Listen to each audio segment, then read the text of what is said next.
लेकिन वो आदमी उसकी बातों को इग्नोर कर देता है। जिसके बाद टोनी अपने घर आता है और खुद ही से सिचुएशन कंट्रोल करने की सोचता है और अब टोनी अपने सूट को बहुत ही एडवांस कर देता है। टोनी इसमें अपने सारे वेपन लगा देता है जो दिखने में छोटे थे लेकिन थे धमाकेदार। जिसके बाद टोनी उड़ के जाता है सीधे अफगानिस्तान और वहाँ पर सारे टेररिस्ट मारता है और साथ ही अपने ब्लास्टर से वो सारे स्टार्क इंडस्ट्री की मिसाइलों को भी तबाह कर देता है। इन सारी चीजों को यूएस आर्मी देख लेती है अपने सिस्टम पर, लेकिन वो पहचान नहीं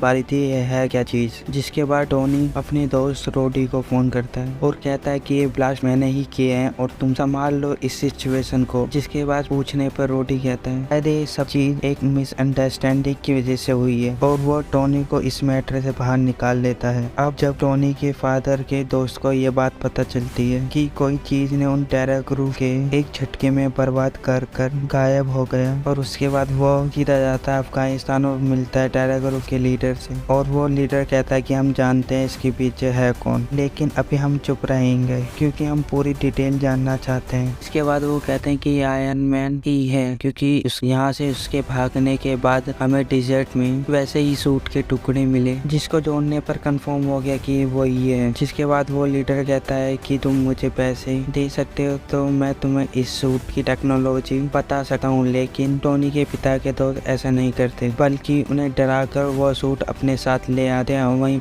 पर टोनी को पता चल जाता है कि उसके ड्रेस को किसी ने चुरा लिया है। जिसके बाद वो तुरंत पेपर पोर्ट्स के पास जाता है और कहता है कि कैसे भी कर मुझे उसे रोकना होगा ताकि ये इन्फॉर्मेशन सबके पास में ना चली जाए। जिसके बाद कोई भी आयरन मैन बनकर दूसरों को तकलीफ दे सकता है और दोस्त मुझ पर जाएगा और पेपर पोर्ट्स टोनी के पिता के दोस्त के ऑफिस में जाती है और उसके कंप्यूटर से सारी इंफॉर्मेशन कॉपी करने लगती है और इसे पता चलता है कि इसी आदमी ने टोनी को उन टेररिस्ट ग्रुप से किडनैप करवाया था क्योंकि वो नहीं चाहता था टोनी इस कंपनी में थोड़ा भी शेयर होल्डर हो। ये सुन के वो बहुत शौक हो जाती है और कॉपी करके वो वहाँ से जाने ही लगती है कि तभी वो टकलू आ जाता है, लेकिन पेपर पोर्ट्स अपनी चालाकी से उसे बातों में फंसा के वहाँ से निकल जाती है। जिसके बाद टकलू मैनेजर कंप्यूटर पे जाता है और वो समझ जाता है कि इस पेपर पोर्ट्स ने पूरे डाटा को चुरा लिया है। जब पेपर वहाँ से जा ही रही थी तो तभी वहाँ पर एक आदमी आता है जिसका नाम फिल होता है और वो पेपर को कहता है क्या आप टोनी को जानते हो, क्या आप उससे मेरी मीटिंग फिक्स करा सकते हो क्योंकि मुझे उससे कुछ सवाल पूछने हैं। वहीं दूसरी तरफ उस टकले को गुस्सा आने लगता है टोनी पे क्योंकि वो जानता था कि टोनी अब कितना ज्यादा पावरफुल हो चुका है और उसे इस टकले की सारी सच्चाई पता चल चुकी है और वो जाता है अपने साइंटिस्ट के पास आर्क रिएक्टर के बारे में पूछने के लिए, लेकिन साइंटिस्ट उस आर्क रिएक्टर छोटा नहीं कर पा रहे थे। वहीं पर टोनी ने गुफा के अंदर इस आर्क रिएक्टर को बनाया था जिससे टकले को और भी गुस्सा आता है और वो सीधा जाता है टोनी के घर में और एक डिवाइस यूज करके टोनी को पैरालाइज कर देता है और उसके सीने से वो हार्ट यानी उसका आर्क रिएक्टर निकाल लेता है, जिसके बिना अब टोनी बहुत बीमार होने लगता है और वो समझ चुका था कि उसके पास में ज्यादा समय नहीं है। लेकिन तभी उसे याद आता है कि उसके पास में एक पुराना आर्क रिएक्टर भी है जिसको उसने गुफा में बनाया था और वो सीधा जाता है अपने एक्सपेरिमेंट रूम में और वो आर्क रिएक्टर को पहन लेता है और सूट को पहन लेता है और निकल पड़ता है। वहीं पर वो टकलू आर्क रिएक्टर को लेकर अपनी वर्कशॉप में आ जाता है जहाँ पर उसने आयरन सूट को छुपा कर रखा था जिसको टोनी ने गुफा में बनाया था। इसमें वो टकला भी उसमें चेंजेस करता है और वो आर्क रिएक्टर उसमें लगा देता है और उसे नाम देता है आयरन मॉन्गर और वो सूट एक्टिवेट हो जाता है और वो सूट भी बहुत ज्यादा ताकतवर था और तभी वहाँ पर आयरन मैन भी आ जाता है। ये सीन इस मूवी का बहुत डूप सीन होता है। यहाँ पर iron man versus iron monger चल रहा होता है। जिसके बाद वो